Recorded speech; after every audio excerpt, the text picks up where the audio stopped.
Hey everyone, welcome back to Fluent Vibes. I'm Sara, and as always, I'm here with Ali. Today we're diving into something that honestly makes most people a bit nervous: job interviews. But don't worry, we're going to break it all down and make it way less scary.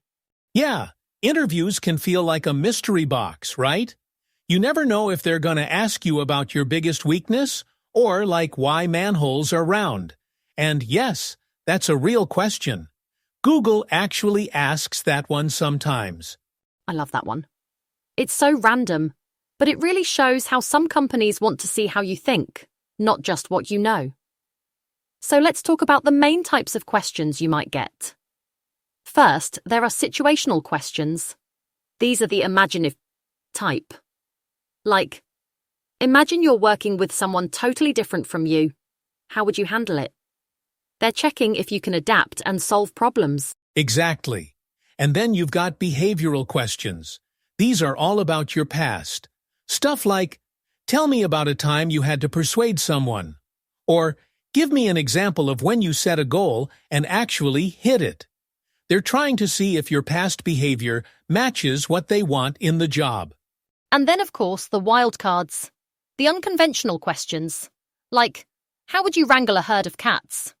Or, my favourite, define Jell-O without saying gelatin. They're not looking for a perfect answer, just how you approach weird problems. So, when you get these questions, it helps to have a structure. That's where the STAR method comes in. Situation, task, action, result. I always tell my students, don't just ramble. Give them a story with a beginning, middle, and end. Oh, totally. The first time I used STAR, I was so nervous. I think I over-explained the situation part and barely got to the result. But once you practice, it really helps you stay focused. Like, okay, here's what happened, here's what I had to do, this is what I did, and here's how it turned out. And that's what employers want, right? They want to see if you can solve problems, adapt, and communicate clearly. So, expect questions that dig into those areas. If you can show you're flexible and a good communicator, you're already ahead of the game. Absolutely. And don't stress if you get a question you didn't expect. Just take a breath, use STAR, and show them how you think. That's what they're really after. All right, so let's say you nailed the interview and now you're in the office. Suddenly, everyone's using these phrases that sound super formal or just confusing. I remember my first teaching job. Someone said, let's table this discussion. And I thought they meant like, put it on a table. I was so lost.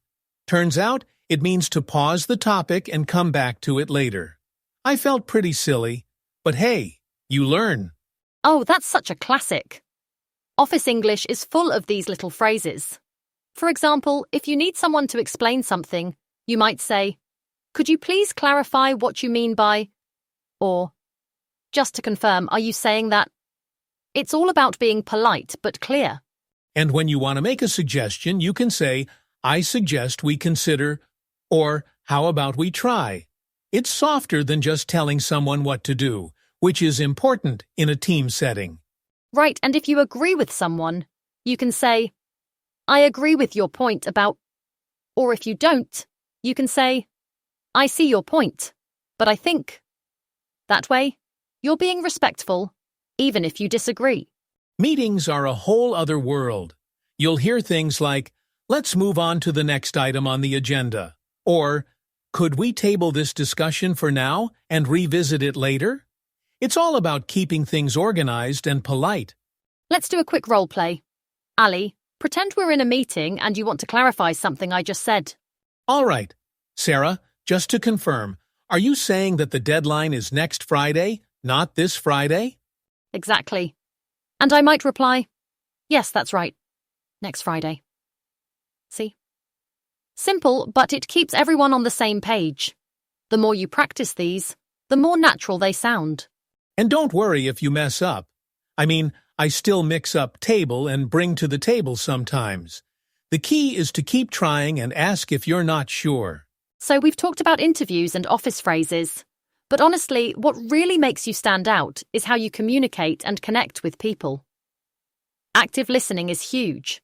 It's not just about hearing words. It's about showing you're paying attention. Little things like nodding or saying, "I see," can make a big difference.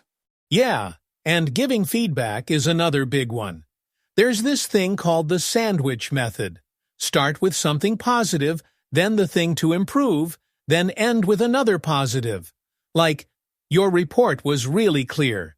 Maybe next time add a summary at the end, but overall, great job." It makes feedback easier to hear.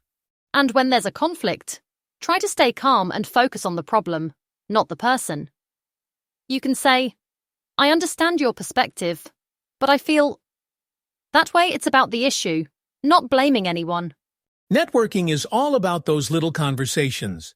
Even just asking, "How was your weekend?" or talking about a shared experience can help you build rapport. Actually, Sarah, how was your weekend? Oh, thanks for asking. It was pretty relaxing, actually. I went for a long walk and caught up on some reading. See, that's how you do it. Simple, friendly, and it opens the door for more conversation. Exactly. And all these skills, listening, giving feedback, handling conflict, making small talk, they're not just for the office. They help in interviews too. If you can show you're a good communicator, people remember you.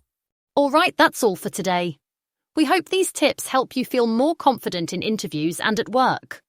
We'll be back soon with more real English for real life. Thanks for joining us, Ali. Always a pleasure, Sarah. And thanks to everyone listening. Keep practicing, and we'll catch you next time on Fluent Vibes. Bye. Bye, everyone.